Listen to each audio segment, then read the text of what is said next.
Hello tout le monde! Aujourd'hui on se retrouve dans une nouvelle vidéo que j'avais extrêmement hâte de vous tourner, tout simplement parce que je vous avais posé des questions sur Instagram, j'avais pour projet de faire les pour et les contre, du coup vous m'avez donné vos idées et c'est parti!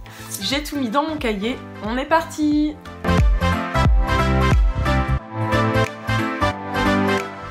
Donc la première question c'est pour ou contre les courses hippiques? Alors, à la grande stupeur de tout le monde, non je rigole, en fait je suis 100% contre, tout simplement parce que j'adhère pas du tout au fait qu'on puisse débourrer un cheval à l'âge de 2 ans et demi et d'aller le faire courir. En plus je supporte vraiment pas ce monde là parce que je trouve qu'il manque du respect de l'animal. Moi, de tout ce que j'ai vu et entendu là-dessus, c'est vraiment un monde auquel je n'adhère pas du tout. Le cheval perd, c'est pas grave, on le réforme, soit il trouve un acheteur, soit on le met à l'abattoir. Moi non, désolé, les chevaux sont pas des objets auxquels on se sert pour gagner. Du coup, s'il n'y a pas un minimum d'amour pour l'animal, je suis contre. Et comme pour moi, il n'y a pas d'amour d'animal dans cette discipline-là, je suis contre. Numéro 2, pour ou contre les mordures? Alors pour moi les mordures sont un cache-misère. Je pense que si un cheval est compliqué en bouche, c'est tout simplement parce qu'il y a un souci de compréhension entre lui et son cavalier, et pour cela il y a d'autres méthodes, c'est-à-dire le travail. Alors oui, le travail ça prend énormément de temps, mais je pense surtout que ça conduit à une meilleure relation que de lui mettre un mort hyper compliqué en bouche, et qui, au final, lui endurcit la bouche et fait pire que mieux parce que c'est absolument un cache-misère. Donc voilà, je suis contre les mordures. Numéro 3, les brides. Donc qu'on se mette bien d'accord, les brides, ce sont bien les filets avec les deux morts en bouche, hein. Donc bride, mort de bride. Donc mort simple et mort de bride. Alors moi, je suis contre parce que avoir deux morts en bouche, c'est pas concevable pour moi. Je me dis que déjà un mort, c'est pas agréable. Je sais pas si vous connaissez l'action du mort. Quand on tire, en fait, le mort il remonte dans le palais du cheval, donc c'est vraiment pas agréable. Alors imaginez-vous avec deux bouts de métal pareil dans la bouche. Je sais que ça sert à affiner les demandes, j'en suis consciente. Je ne blâme pas les gens qui utilisent les morts de bride, mais moi je suis contre personnellement. Le box H24, pour ou contre? Alors forcément je suis contre, je pense que quand on a de l'amour pour les chevaux, on est contre.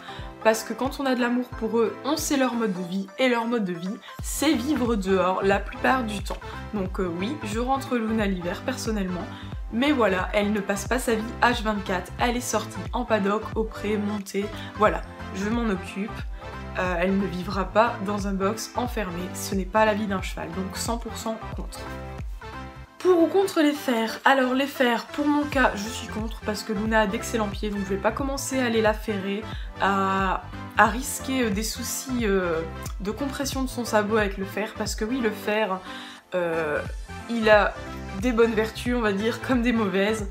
Oui, il vous permet d'aller sur la route, mais il empêche surtout le pied de pousser correctement. Du coup, pour les chevaux qui n'en ont pas besoin, je suis contre. Et pour les chevaux qui ont des soucis orthopédiques ou d'aplomb ou qui font de la balade et de la route tous les jours, je suis pour à ce niveau-là, mais pour ma part, je suis contre.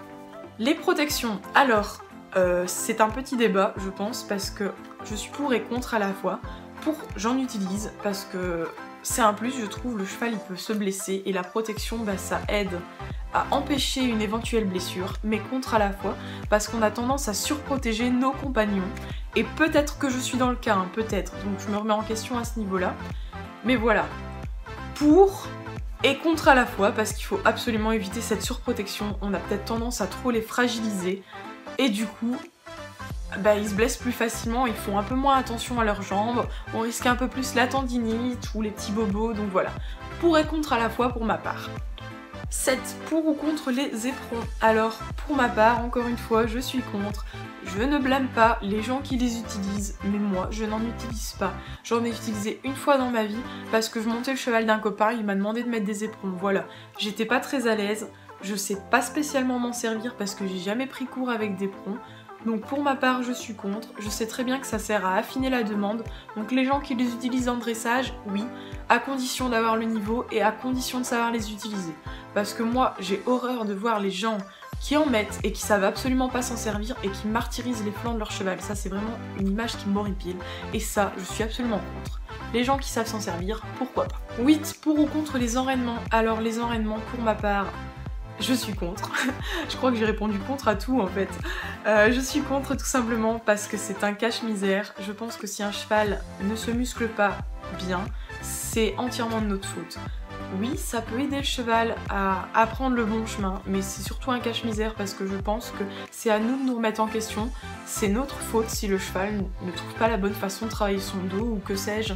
Donc voilà, c'est plutôt un travail à nous, donc plutôt une remise en question de notre côté pour pouvoir bien faire évoluer son cheval. Donc moi je n'en utilise pas et j'en utiliserai jamais.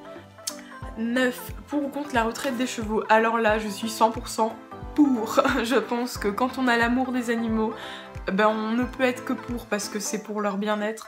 Je pense que le cheval, il t'aura assez donné tant d'années et la moindre des choses pour le remercier, c'est au moins de lui offrir une retraite. Donc la retraite, ça veut pas dire le mettre au fond d'un pré et ne plus jamais aller le voir. Hein. Ça, non, non, non, je suis contre alors à ce niveau-là.